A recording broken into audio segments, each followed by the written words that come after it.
Olá, estamos em mais um programa Eleições 2026 e hoje nós vamos conversar com a pré-candidata, professora Priscila Sintra.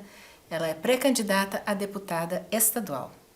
Olá, professora, seja bem-vinda aos estúdios da RS. Obrigada, eu que agradeço a oportunidade de poder vir aqui apresentar um pouquinho sobre o que a gente pensa, né? Sobre todo esse projeto diante de uma pré-candidatura a deputada estadual. Claro. Obrigada. Nós vamos dividir o programa, professora, em alguns blocos, tá? Com algumas perguntas mais tranquilas e outras perguntas um pouco mais apimentadinhas, digamos assim, tá? Então, vou começar com uma pergunta que é recorrente a todo mundo, tá?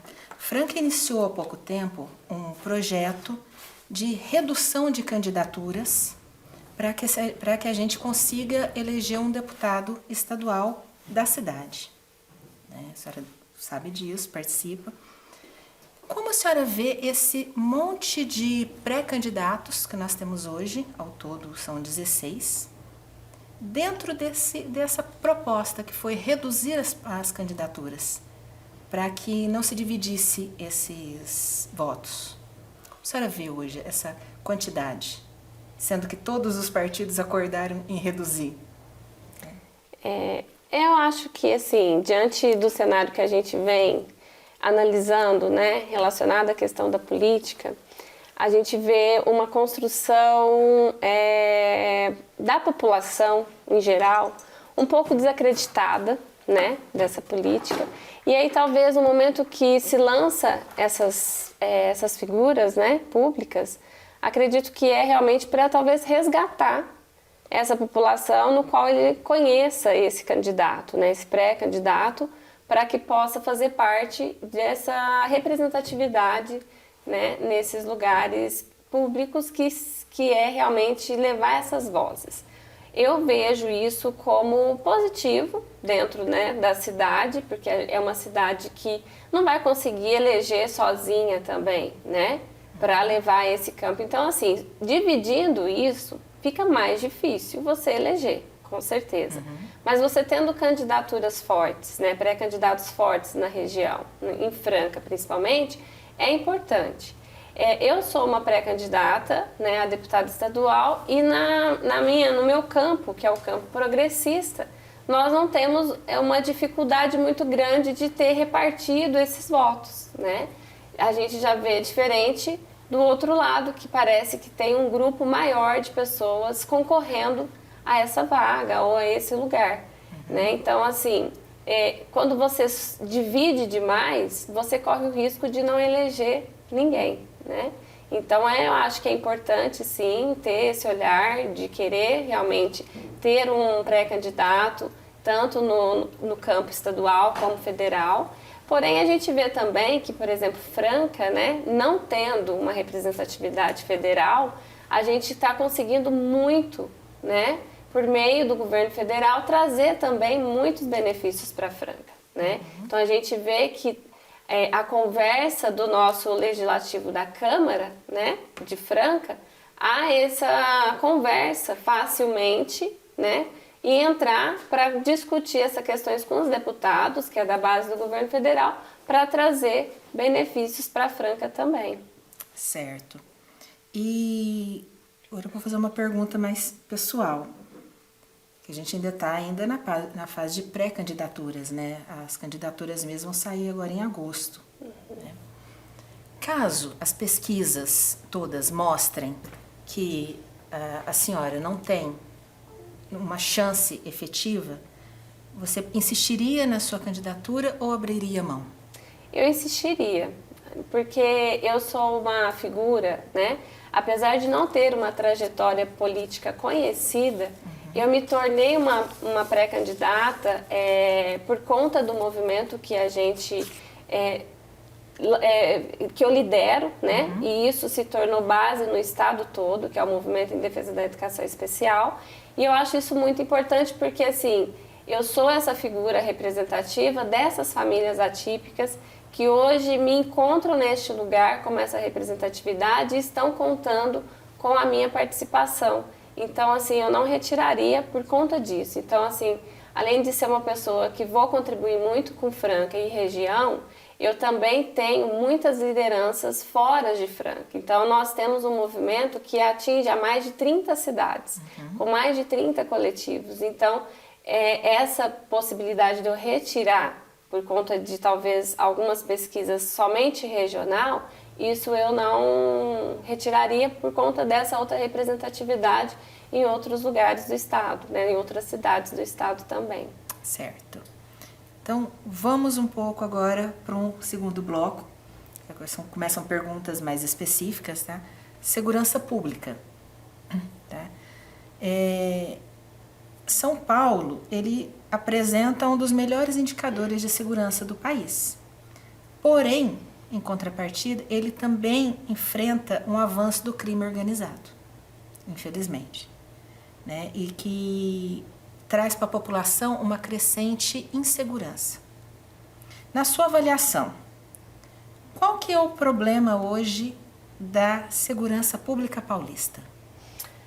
Olha, a gente vê, né, que é um índice menor, um índice melhor em relação aos homicídios, a gente vê isso. Talvez a gente enxergue isso porque a gente tem um grupo de facção hemogênico, que é o PCC, e a gente está vendo, na verdade, agora parece que outros grupos querendo entrar, talvez isso também tenha aí essa problemática e a gente precisa ter esse cuidado, né? Porque a gente tem um controle melhor quando você tem um grupo só, né? De facção. Isso, significa isso que é bom? Não, não é. Porém, é algo que você consegue controlar melhor. E o fato, né, de ser o melhor índice, a gente tem uma problemática, porque esse índice, ele tem, em relação à questão do feminicídio, aumentado. Então, a gente vê que também, aparentemente, isso acaba dando uma insegurança também à população, né, de uma certa forma ou de outra. E a questão dos índices dos roubos, dos furtos, porque tudo isso traz uma questão de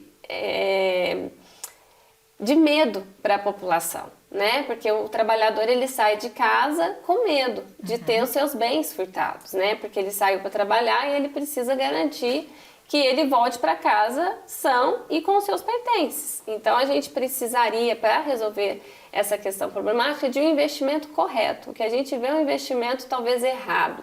Se investe muito na polícia que trabalha na rua, mas não se investe na polícia investigativa, não se investe na polícia científica. A gente está vendo um sucateamento deste outro lado. E isso acaba gerando um problema, porque a gente não trabalha política pública para isso.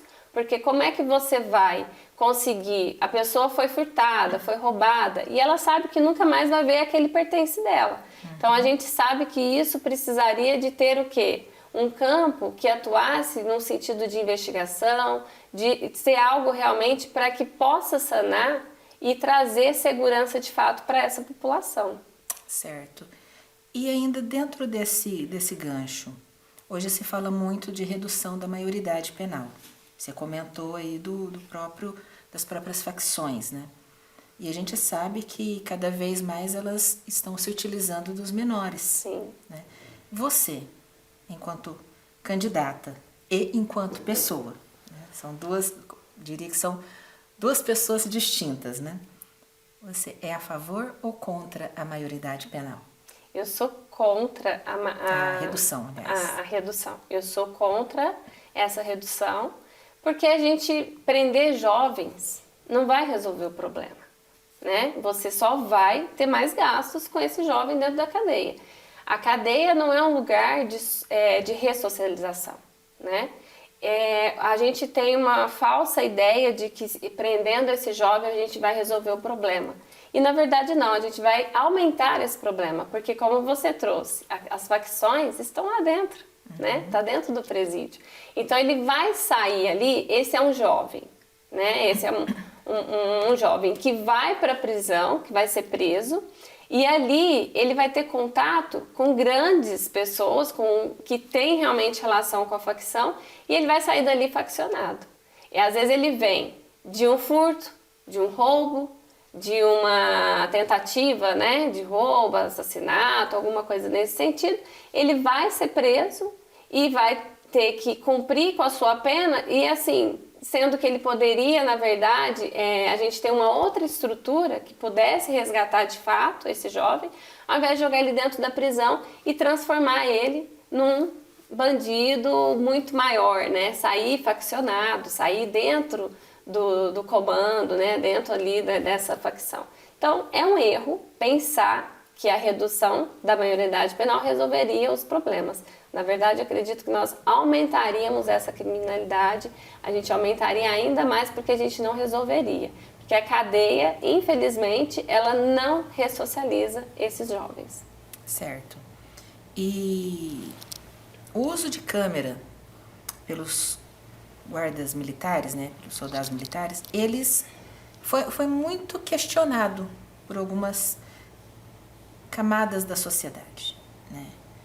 E qual que é a câmera corporal? Qual o seu posicionamento perante a isso? Eu sou super a favor da câmera corporal, porque a câmera corporal, ela além de trazer um cuidado com a população também, de forma geral, né, com a sociedade, traz para o bom policial, né? Ele garante essa segurança também para esse policial. Então, a câmera ela precisa existir para que realmente esse policial também se sinta seguro no seu trabalho. Porque a gente sabe que acontece coisas que também trazem, né, uma dificuldade de atuação. Então, assim, o bom policial, ele é a favor dessa câmera corporal, porque assegura para ele também uma tranquilidade, assegura para ele também essa questão de poder estar nas ruas fazendo real o seu trabalho, que é, na verdade, o quê? Passar essa segurança para a população, né? Agora, aquele policial que talvez tenha a ideia da violência, né? Que tenha a ideia de disseminar isso, de achar que isso resolveria o problema, talvez ele não seja tão a favor dessa câmera por conta disso. Porque muitos acham que matar vai resolver o problema. E a gente não pode ir para esse campo. Então, a gente precisa trazer essa discussão para que realmente a gente possa entender que isso é benefício para a população e para o trabalho também desse policial que está ali na rua. Certo. Ainda indo nessa ideia, você acredita que o policial militar hoje, ele tem respaldo garantido para poder atuar conforme ele precisa atuar? Sim. Se ele atuar dentro do que realmente precisa atuar, que é garantir a segurança da população, ele tem respaldo jurídico para isso. O que não tem respaldo é você matar pessoas inocentes dentro desse processo, né? Então, a gente precisa entender de fato que existe. Ah, mas eles falam assim, mas aí prendeu, logo já está na rua, há uma dificuldade, né? O criminoso volta de novo a percorrer essas ruas, quer dizer, a gente não tem voz, né? Porque a gente prende e depois solta. Então, o que está faltando de fato, Dani, é que realmente seja feito um investimento correto para que todas essas questões da segurança estejam alinhadas e para resolver realmente essa questão da criminalidade, para resolver essa questão dessa insegurança da sociedade enquanto pessoa, enquanto trabalhador. Certinho.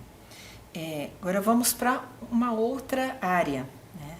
Que agora a gente vai falar sobre saúde, que é um tema muito importante, né, para todo mundo do Estado, né?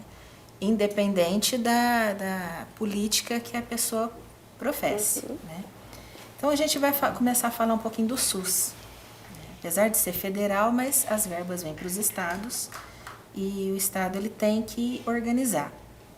Então, a gente sabe que o SUS enfrenta muitas filas, tem escassez de profissionais e muita dificuldade na própria gestão do SUS.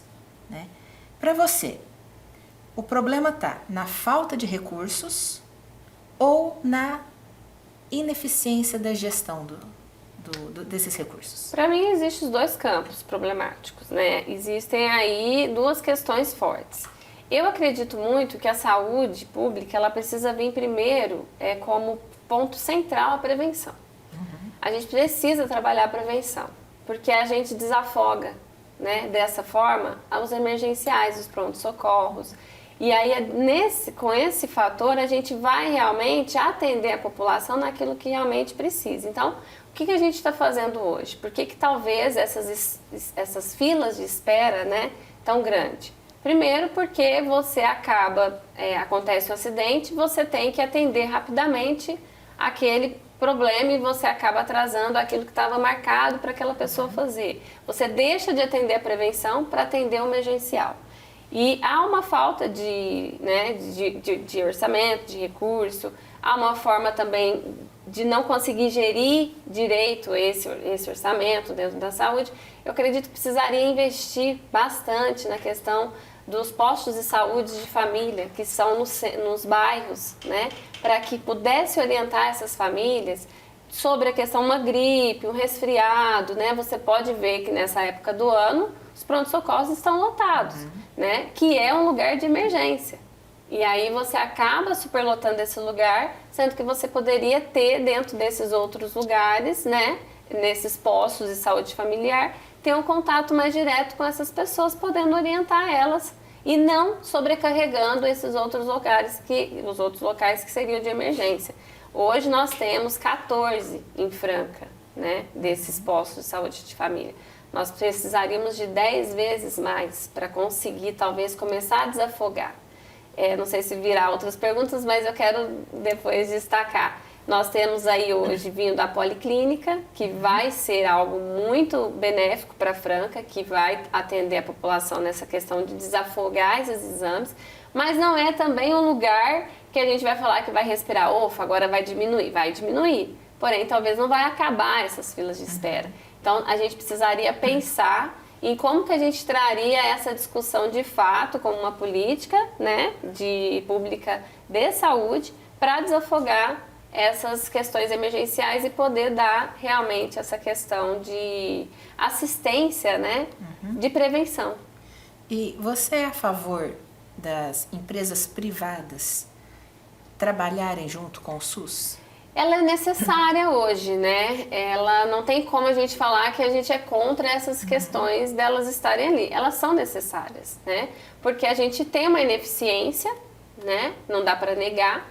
Porém, se a gente tivesse uma eficácia melhor nesse programa que é para dar essa assistência de prevenção, talvez a gente diminuiria, né, essa questão de estar ligado a essa questão das empresas. Mas elas são realmente necessárias. Não dá para a gente discutir e falar que elas não fazem um caminho que vá atender a população, né? Então é necessário que elas estejam inseridas, sim. Certo. E ainda dentro desse contexto da saúde, mas puxando um pouquinho para o funcionalismo público, né?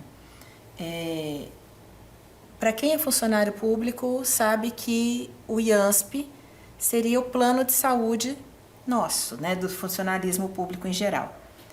Ele foi criado justamente para dar uma assistência médica aos servidores, tanto que tem polos em todo o estado, né?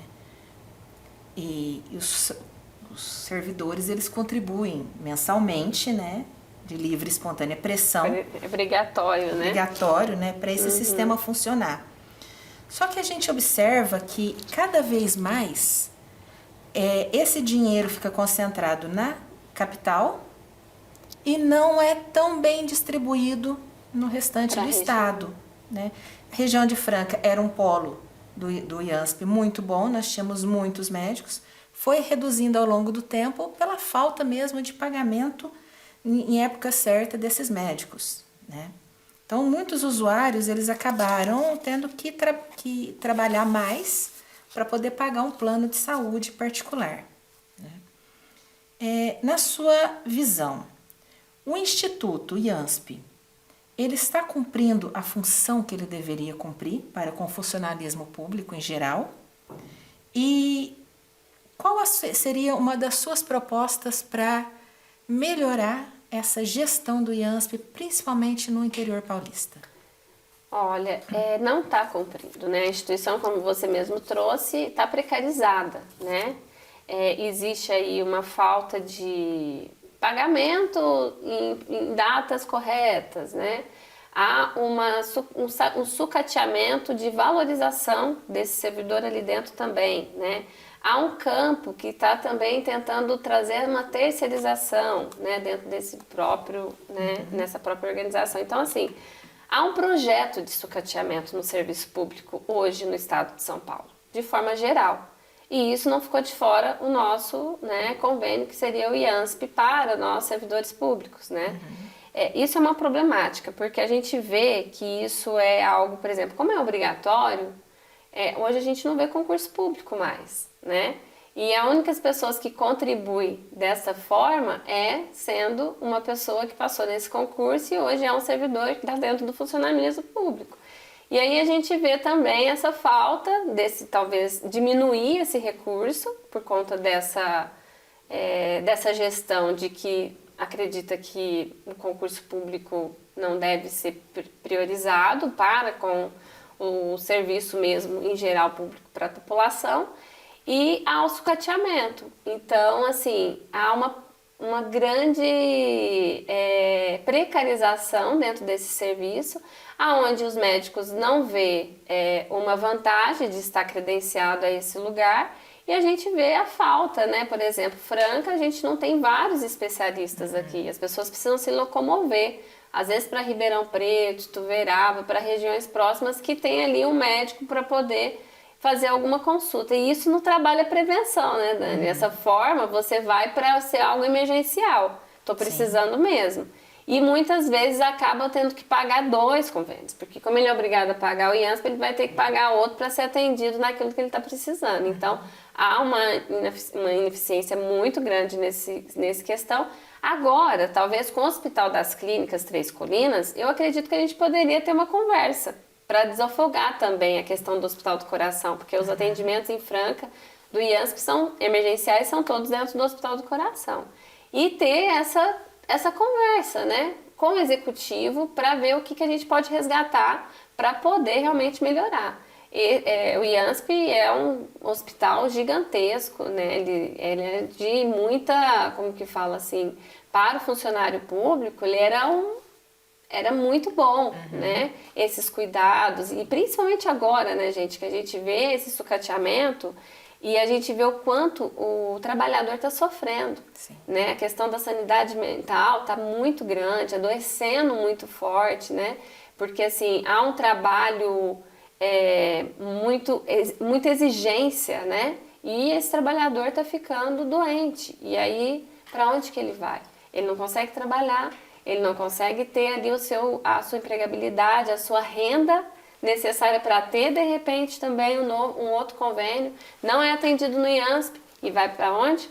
Para o SUS, que também está com problemas, que precisam também ter esse olhar de uma política pública de prevenção. Então, a gente precisa... Passou da hora da gente poder sentar e entender, pegar esses dados e enxergar quais são os números. Quais são os números e o que acontece? Por que esse dinheiro não chega? Por que não se paga da forma que deveria? Por que não coloque esse médico interessado a estar nesse lugar, né? Então, a gente precisaria entender de fato o que está acontecendo dentro desse lugar para poder começar a fazer algo que funcione, né? Ao invés de precarizar. E para quem não sabe, o IANSP ele é pago por todos os funcionários públicos do Estado, porém a gerência do dinheiro fica na mão do governo do Estado. Exatamente. E ele não é uma gerência, digamos assim, tão aberta para que a gente possa fiscalizar. Exatamente. Por isso que eu comentei a primeira, né, no começo da pergunta, porque fica centralizado em São Paulo. Sim. E a grande reclamação do funcionalismo público do interior é justamente a falta de médicos.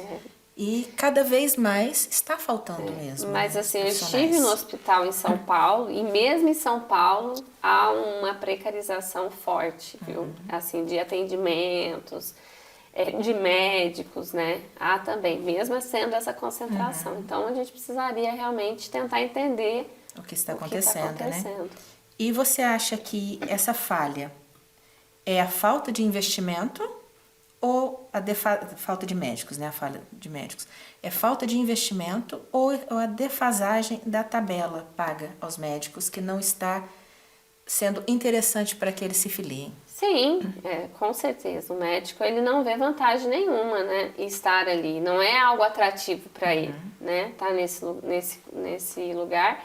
E há essa falta de investimento, porque como eu trouxe, eu acredito que seja uma intenção real deste governo de trazer uma precarização para tudo que se trata sobre questão de serviço público. Certo. Agora vamos para uma área que nós entendemos um pouco, que é a área de educação. Também é uma área muito crítica, né, que recebe muitas críticas de todos, né, desde os pais, os alunos, professores, todos estão criticando a educação do Estado de São Paulo, né, nos últimos tempos. Para você, hoje, qual é o principal obstáculo da educação paulista?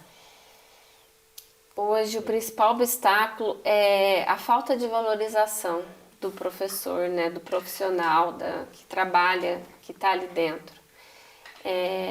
Temos vários fatores, né, muitos fatores que trazem essa questão de destruição, de desmonte, né.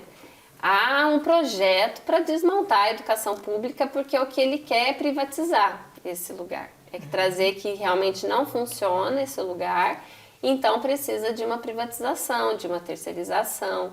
E isso começou a acontecer com a educação especial, né? Ele tentou desmontar, está tentando desmontar a educação especial para começar em um dos setores, que é o setor da educação pública, da educação especial, para depois ir, porque automaticamente isso vai respingar em toda a educação, né, pública geral. Então ele vem com a proposta de terceirizar os professores auxiliares, né, tentando trazer essa terceirização para dentro da escola, foi barrado, tá? E agora está com uma nova proposta que está dentro da própria Secretaria da Educação, colocando agentes organizacionais, precarizando o serviço desse profissional também, porque ele está dando mais funções para esse profissional para trabalhar pedagogicamente com a criança dentro da sala de aula, né? Dentro da questão da inclusão. Então isso é muito sério, né? Porque a gente precisa transformar esse espaço num lugar que realmente todos queiram estar. E isso traz um adoecimento fortíssimo, porque traz uma exaustão para os professores e para as famílias. Então você acaba virando guerra um com o outro. E a gente enxerga que o problema não está aqui nesse espaço, não são as pessoas. Está numa estrutura que quer o quê? Desmontar realmente toda essa questão da educação pública. A gente vê fortemente o currículo do Estado de São Paulo sendo jogado por debaixo do tapete, que era um currículo que a gente tinha 10 anos antes, trabalhando já com as universidades conosco, dentro desse campo, né, que é a educação básica, trabalhando a questão de habilidades. 10 anos depois chega a BNCC, o Estado de São Paulo estava 10 anos já falando sobre isso. E a única coisa que nós não tínhamos era a questão da habilidade socioemocional, que se insere em seguida. E agora com esse novo governo nós temos um destruimento de habilidades, não se fala mais habilidades, somente em conteúdos e plataformas digitais, que é uma cobrança de um material digital que a gente sabe, como educadores, como professores, que nós temos, né, liberdade de montar as nossas aulas, que nós temos liberdade de escolher os materiais que a gente quer trabalhar para melhor atender aquele aluno, mas não. Ele vem com uma proposta de nivelar todo mundo e falar que o melhor material é material digital que foi criado por uma inteligência artificial, que são recortes de recortes de recortes. Então, a gente não consegue entender por que essa questão, né, de um governo querer trazer tantos problemas e querer mostrar que está com os índices altos, sabendo que a gente está com problemas gigantes dentro desses lugares. Professores adoecendo, aluno não querendo mais ir para a escola, famílias brigando, né, ali, criando situações assim muito ruins de ódio mesmo, sabe? De como se a gente fosse inimigo. E não é isso, né? Então a gente precisa ter esse cuidado. Certo. E você comentou dos alunos que não querem ir para a escola, né? Você é a favor ou contra a proibição de celular em sala de aula? Eu sou contra a proibição, porque eu acho que a gente numa era de tecnologia tão avançada, proibir não vai resolver. A gente vê que não está resolvendo. A gente vai criar problemas. Por quê? Porque você vai trazer uma discussão infinita e não vai conseguir avançar. Porque o celular, na verdade, a gente precisa saber fazer uso, eles precisam ter consciência de que no momento da aula, ou no momento da investigação, no momento da curiosidade, a gente precisa estar atento para trocar essas informações uns com os outros. Então a gente precisa trazer exatamente essa discussão para dentro. A proibição você acaba simplesmente se isentando dessa função de querer levar uma consciência. Atrapalha? Atrapalha. Porém, nem nós ainda adultos conseguimos talvez ter essas limitações. Então, acho que é uma problemática proibir as leis, né? Muitas vezes elas chegam somente para ser determinada e no sentido de punição. Então, eu vejo o espaço escolar hoje um espaço muito militarizado, tá? Que trabalha um regimento que pune pessoas somente, não conscientiza. Não também ressignifica aquele lugar para aquele aluno. Então a gente precisa ter algumas medidas que realmente pense num modelo atual de educação. A gente ainda não está nesse modelo atual. É uma geração de jovens muito rápida, porque a informação ela chega muito rápida por conta dessa tecnologia, e a gente ainda não entendeu esses avanços. A gente ainda está tentando fazer com que eles se enquadrem em uma educação bancária que existiu e aconteceu lá no século XV com a Revolução Industrial para atender somente o mercado. Então a gente precisa urgentemente tratar esses assuntos como uma maneira de como que a gente vai trazer esse aluno com esse aparelho, que é algo que pode ser fundamental para uma troca. Eu não sei aquele assunto, eu vou ali rapidamente, olho, mas depois eu coloco a minha ideia, a minha opinião sobre aquilo. Ou, mas eles ficam jogando, eles ficam só fazendo coisas, atividades. Por que será? Será que o modelo educacional está atrativo para que realmente ele saia desse lugar? Então a gente precisa pensar nessas questões, por isso que eu sou contra essa questão da proibição do uso do celular. Eu acho que a gente precisa levar uma conscientização. Certo. E, puxando um gancho aí também, você é a favor ou contra a ampliação de escolas cívico-militares? Sou contra. Eu vou te falar que, assim, o modelo que a gente tem, como eu trouxe, é o modelo militar, tá? Dentro de todas as nossas escolas públicas hoje. Nós não temos cívico-militar, porque nós não temos os policiais ali dentro, que é um terceiro sendo pago, né? Que não entende nada de pedagogia, né? Que não entende nada de metodologias, né? Mas ele está sendo pago para trazer disciplina para a escola. Isso a gente já faz dentro da escola, né? A gente já tem medidas disciplinares muito fortes dentro da escola. Porém, a gente não anda por meio de ameaças, né? De uma forma intimidadora, né? Porque a polícia, ela traz mais fortemente isso porque ela trabalha com um outro campo. Não é um olhar educativo, né? É um olhar disciplinar e um olhar de tipo, você está infringindo uma lei. A escola, não existe leis. O que na escola existe um processo de educação, educativo, de colaboração, né? De trazer uma investigação, de trazer a criatividade. Então, assim, são modelos totalmente diferentes. Mas temos, dentro do modelo disciplinar, temos um modelo militarizado. Então, a gente precisa, primeiramente, começar a entender o nosso processo educacional, o que a gente tem, o que a gente precisa desconstruir para continuar construindo e não ampliar esse modelo, né? E não fortalecer esse modelo. Já estão gritando, já estão pedindo socorro nesse nosso modelo atual.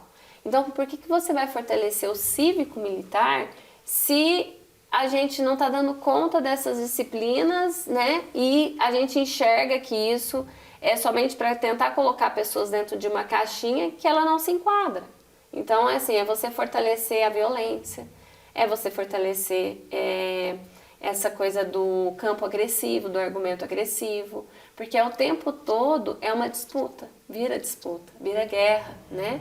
E o fato de você querer essa obediência de uma maneira extremamente agressiva não é o caminho para a educação, não é o caminho para a gente ter uma sociedade mais inclusiva, não é o caminho no qual eu respeito as particularidades uns dos outros. Então eu acredito numa educação que a gente possa ter uma educação mais inclusiva e mais respeitosa. E o campo do cívico-militar, para mim, ele vai trazer um pouco mais dessa agressividade, dessa violência. Ele vai fomentar um pouco mais. E para mim isso é muito perigoso. Certo. Agora vamos para um outro campo, né? Um outro bloco. E a gente vai começar falando sobre desenvolvimento e economia. Né? E a gente sabe que falta para o interior paulista um pouco mais de investimento e protagonismo, certo? Só que você acha que falta isso por parte das pessoas do interior ou por parte do próprio governo? Eu acredito que é por parte do próprio governo. Primeiro porque eu acho que o governo ele precisa estar alinhado, né? Mesmo sendo um governo do estado, ele está alinhado com o governo federal para trazer exatamente, né, tudo aquilo que vai fortalecer a indústria e vai fomentar a economia, né? A gente está num processo de desindustrialização que é um problema para a gente, né? E o governo federal, ele tem um plano de desenvolvimento, que é a nova indústria, e que tem vários eixos para ser implementado para trazer exatamente, fomentar essa indústria novamente, né? E aí a gente tem algumas propostas, a gente vê exatamente isso. O estado de São Paulo, querendo ou não, se concentra isso em alguns lugares. Então, concentra em São Paulo, região de Campinas e São José dos Campos, que tem o ITA. É São José, né?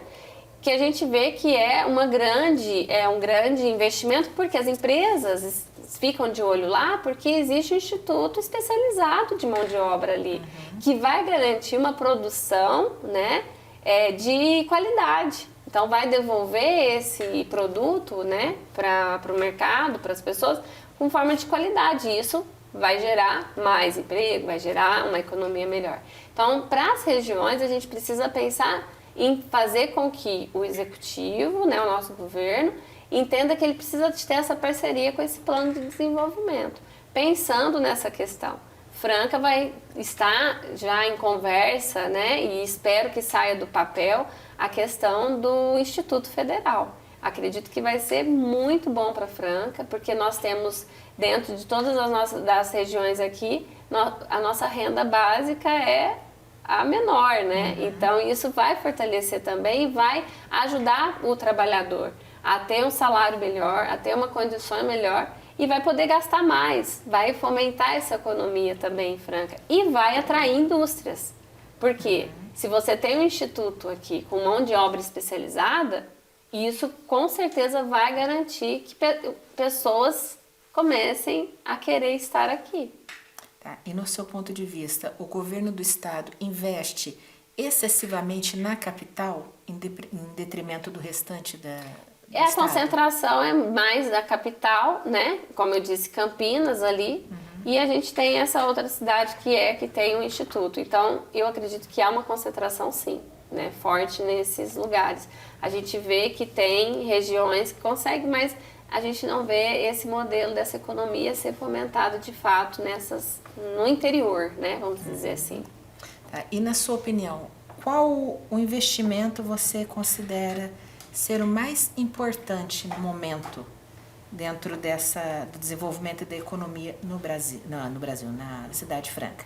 Na cidade de Franca, eu acho que a gente está vivendo uma problemática muito grande, que é a questão do transporte, né? A gente está vendo pessoas morrerem, né, muito fortemente por conta do trânsito, né?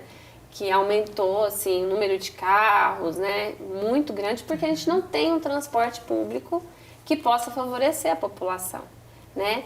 E pensando também na questão do meio ambiente até, né? A gente precisa cuidar disso também, porque é uma crescente, né? A gente precisa entender enquanto cidadão, enquanto sociedade, que eu não preciso só ter lucro, A gente precisa pensar que o lucro ele precisa vir ao encontro de medidas também que vá favorecer a população a ter saúde, a ter condições de ter um ambiente mais cuidado, um ambiente no qual é propício para você viver, né? Então a gente entende que é uma problemática em Franca e precisa sim estar muito ligada a essa questão do transporte público, a questão de transportes de ônibus elétricos. Acho que Franca tem capacidade, muita capacidade para investir nisso, sabe? Então é necessário uma política pública de mobilidade urbana urgente em Franca. Então, eu acredito que se a gente tem essa conversa mais próxima da população, junto com o executivo daqui de Franca, né, com o São Paulo, a gente consegue trazer melhorias e com certeza trazer mais benefícios, né, para esse lugar. Certo. A gente já vai chegando na nossa reta final da entrevista. Agora a gente vai fazer um bate-bola. Eu falo uma palavra, você define essa palavra para mim. Assembleia Legislativa. Desafio. Governo do Estado. Precarização. Educação. Primordial. Servidor público. Valorização. Polícia Militar. Atenção. Agronegócio. Meio ambiente. Família. Meu alicerce. E a gente vai para a perguntinha final, já se despedindo aqui, né? E por que o eleitor que está assistindo a gente deveria votar em você, Priscila? Primeiro, porque eu sou uma figura muito nova, né, dentro desse processo. Uma figura que quer realmente transformar esse lugar da política. Eu venho de um formato de ativismo, né, dentro da educação pública inclusiva. E eu quero, de fato, trazer esses assuntos a serem realmente transformados. A gente trazer como uma condição de que esse espaço, a partir dele, nós vamos tratar sobre saúde, transporte, meio ambiente, segurança, a partir de tudo isso, para que a população sinta-se novamente segura e sinta-se novamente parte desse processo. Porque, como eu trouxe no início, muitos estão desacreditados. E talvez eu era uma dessas pessoas que estavam nesse meio e convivia com pessoas e convivo com pessoas que talvez não acredite mais nesse lugar. Mas eu sou essa voz e eu vim aqui justamente, estou nesse lugar e eu trago como um desafio, porque é um desafio para que eu possa mostrar que é possível. Quando a gente tem disponibilidade, quando a gente tem vontade, quando a gente acredita, é possível fazer mudança sim. É possível trazer mais pessoas dentro do campo da comunicação assertiva, do respeito. E é por isso que eu estou nesse lugar hoje. E espero poder, né, de uma certa forma ou de outra, poder contribuir sempre com a população, com a sociedade, tendo essa voz de ser um lugar que possa trazer diferentes discussões, saber ouvir e saber trazer ação.